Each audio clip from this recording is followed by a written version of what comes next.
오늘 우리에게 주시는 하나님의 말씀입니다. 시편 55편 16절에서 23절 말씀입니다.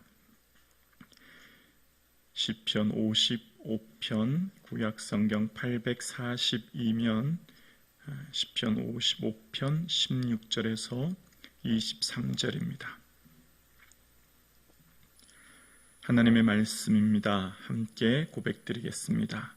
나는 하나님께 부르짖으리니 여호와께서 나를 구원하시리로다.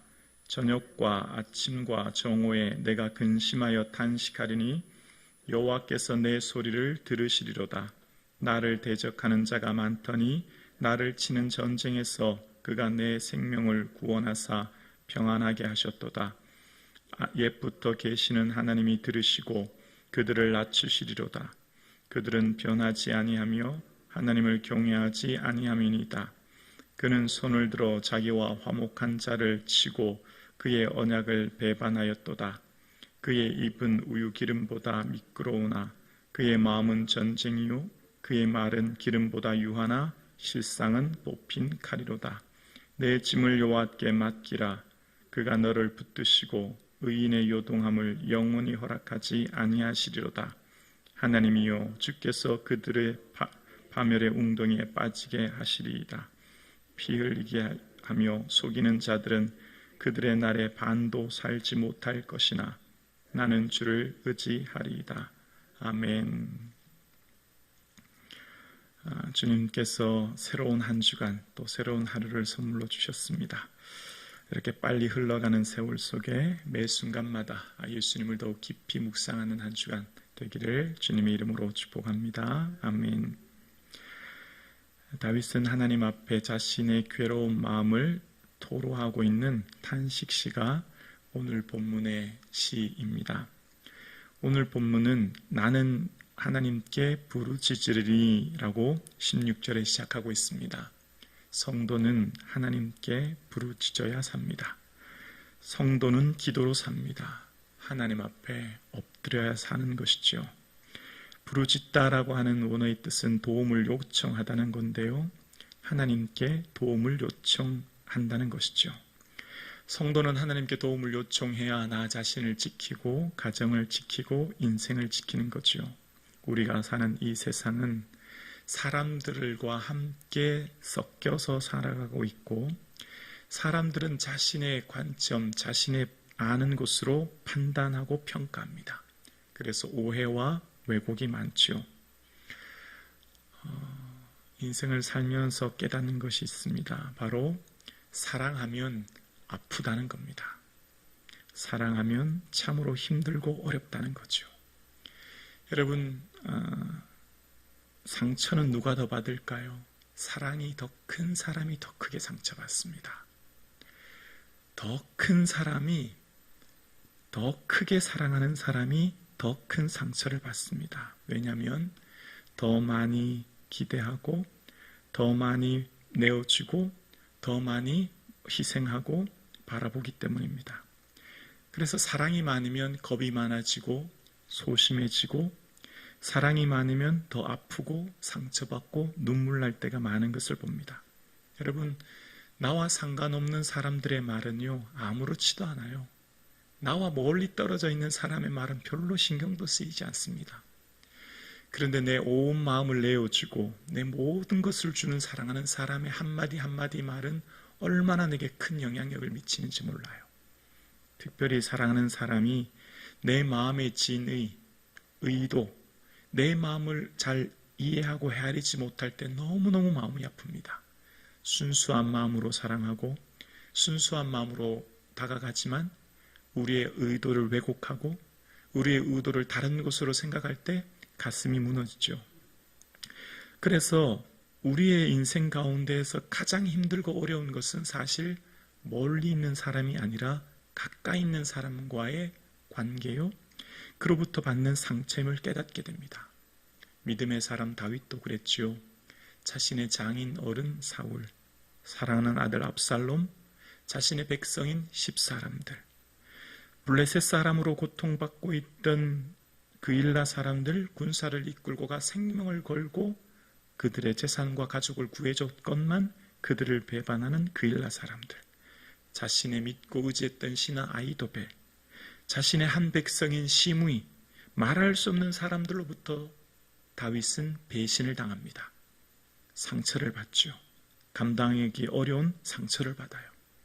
그래서 다윗은 그의 인생을 살면서 오늘 시편 55편 앞단락 6절에 보면 차라리 비둘기같이 날개가 있으면 날아가서 편히 쉬었으면 좋겠다. 멀리 날아가서 광야에 머무르고 싶다. 그런 말을 해요. 너무 힘들고 지치면 이 사람 저 사람 다 보기 싫지 않습니까? 훌쩍 떠나버리고 싶습니다. 인생의 짐이 너무 무겁고 힘들면 다 벗어버리고 싶고 떠나버리고 싶고 그 사람 다시는 보기 싫습니다.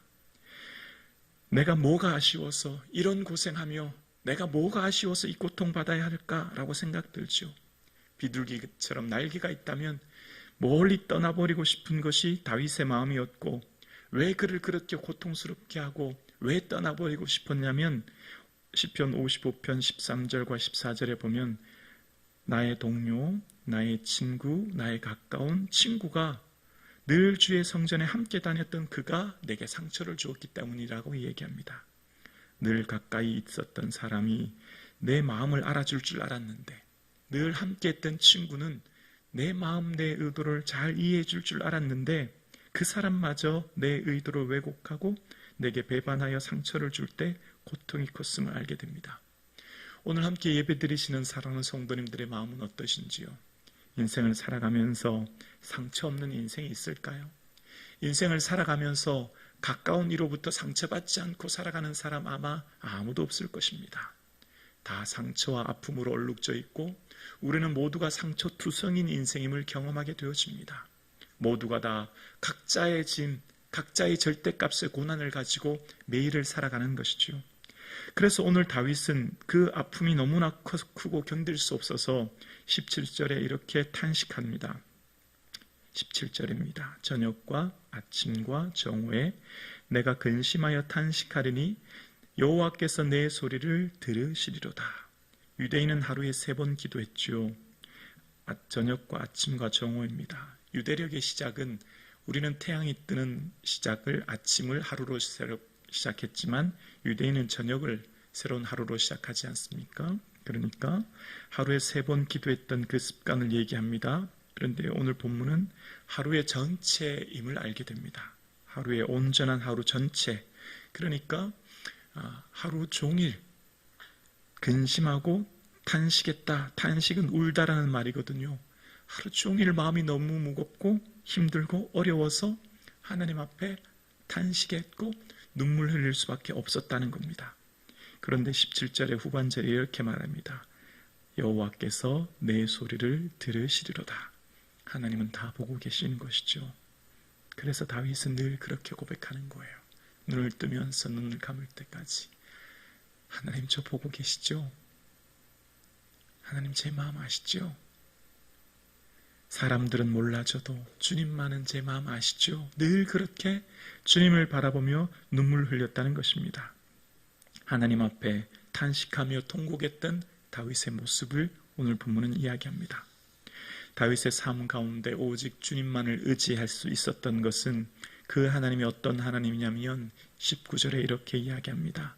옛부터 계시는 하나님이 들으시고 그들을 낮추시리이다. 그들은 변하지 아니하며 하나님을 경외하지 아니하니이다. 옛부터라고 하는 케템이라고 하는 단어는 창조, 그러니까 이스라엘의 시작하는 것을 시작 지점을 말합니다. 이스라엘의 기원, 그러니까 창조주 하나님께서 세상의 모든 것을 시작하고 창조할 때의 모습을 말하는 겁니다. 하나님은 처음 이 온 우주 만물을 창조하신 그 하나님이시고 그 창조주 하나님, 옛적부터 계신 하나님이 지금까지 있음을 고백하는 거예요. 여러분, 인생을 살면서 우리의 마음을 제일 잘 이해해주고 모든 사람들은 다 나를 오해하고 왜곡할지 몰라도 한결같이 변함없이 내 편 되어주는 사람은 누구입니까? 어머니이지요. 아버지이지요. 부모님이지요. 왜죠? 나를 키워줬기 때문이에요. 모태에서 10달 동안 임신해서 낳아서 그 어린 시절부터 지금까지 키웠기 때문에 어머니야말로 내 마음을 가장 잘 알죠. 과거부터 지금까지 모든 상황을 알지 않습니까? 다윗은 지금 그렇게 고백하는 거예요. 하나님은 처음부터 내가 태어날 때부터 지금까지 내 모든 것을 아시는 분이시기에 그 하나님께 내 마음을 알아낸 겁니다. 사람들은 부분을 보지만 하나님은 전체를 보시거든요. 사람들은 눈에 보이는 것으로만 평가하지만 하나님 마음의 중심, 의도를 보시거든요. 사람들은 자신의 아는 지식, 자신의 경험한 것, 자신의 들은 것으로만 평가하지만 하나님은 우리 인생 전체를 다 보고 계시기 때문에 그 하나님, 옛적부터 계신 하나님께 아뢰는 겁니다. 여러분, 오늘 여러분 삶 가운데 힘들고 지치고 혹은 사람들과의 관계 속에 오는 상처 가운데 있다면 여러분의 모든 의도, 여러분의 마음의 깊은 아픔, 여러분의 모든 생각까지도 아시는 그 하나님, 그 하나님이 우리를 붙들고 계시고 우리와 함께 계심을 바라보며 주를 의지할 수 있기를 주의 이름으로 축원합니다. 옛적부터 계신 하나님은 여러분이 태어나면서부터 아기 때부터 청소년과 어른 되는 지금까지의 모든 상황을 다 아시는 어머니와 같은 하나님이시기에 그 하나님께 내 마음을 쏟아놓고 울고 하나님께 모든 것 아뢰일 때 주님이 위로해 주실 줄로 믿습니다. 이 세상을 살아가면 하나님만 변치 않다는 걸 깨닫게 되죠. 하나님은 영원히 변치 않고 우리를 붙들고 계시지만 사람들은 자신의 유익에 따라 이리저리 휩쓸리고 변하기도 하고 배반하기도 하지 않습니까? 사람들은 겉과 속이 다르지 않습니까? 오늘 본문에 20절과 21절에 보면 20절에 그는 손을 들어 자기와 화목한 자를 치고 그의 언약을 배반하였도다. 그의 입은 우유 기름보다 미끄러우나 그의 마음은 전쟁이요 그의 말은 기름보다 유하나 실상은 뽑힌 칼이로다 라고 이야기합니다. 그들은 언약 약속을 깨뜨리며 배반한다고 이야기합니다. 배반은 상처를 입히다는 말인데요. 왜냐하면 그들은 겉과 속이 다른 것을, 입술로는 말은 기름같이 유하지만 그 마음에는 뽑힌 칼을 품고 있듯이 늘 적대하는 마음을 갖고 있다는 것을 이야기합니다. 우리가 살아가는 데 있어서 한결같은 사람, 겉과 속이 늘 같은 사람, 늘 나와 내 곁에 함께 있는 사람, 그런 친구가 여러분에게 많기를 축복합니다. 그런 오래된 친구가 우리에게 참 위로가 되죠.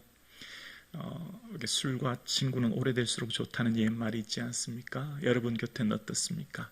말하지 않아도 눈빛만 봐도 아는 친구가 있으신지요? 말하지 않아도 그냥 함께만 있어도 위로가 되는 친구가 있으신지요? 그런 친구가 많기를 축복합니다. 그런 친구, 진정한 친구는 예수님이지요. 말하지 않아도 내 모든 것 아시는 분은 예수님 한 분밖에 안 계신 것이죠. 그래서 오늘 본문에 모든 걱정거리는 하나님께 맡기라고 22절에 이야기합니다. 22절 함께 고백할까요? 함께요. 시작. 내 짐을 여호와께 맡기라. 그가 너를 붙드시고 의인의 요동함을 영원히 허락하지 아니하시리로다. 아멘. 내 짐이라고 하는 이 짐의 원어의 뜻은 예합인데요. 걱정거리를 말합니다. 걱정거리, 근심. 인생을 사는 모든 사람들은 걱정거리가 다 있죠. 걱정거리가 없이 살아가는 사람은 아무도 없을 것입니다. 그 모든 걱정거리를 하나님께 맡기라, 내던지라 라고 이야기합니다. 하나님께 모든 걱정거리를 온전히 버리라 라고 오늘 본문은 이야기합니다. 왜냐하면 하나님이 우리를 붙드시고 우리가 흔들리는 것을 기뻐하지 아니하신다고 오늘 본문은 말씀하고 계십니다. 내 길을 여호와께 맡기라. 그를 의지하면 그가 이루시고 라고 했던 시편 37편 5절 말씀처럼 여러분 어떤 걱정거리로 오늘 이 아침 나오셨습니까? 어떤 걱정거리가 여러분 짓누르고 있습니까? 어떤 걱정거리 때문에 마음이 아프고 눈물이 나십니까? 하나님께 맡기시고 주님만 의지하는 이 아침 되기를 주님의 이름으로 축복합니다.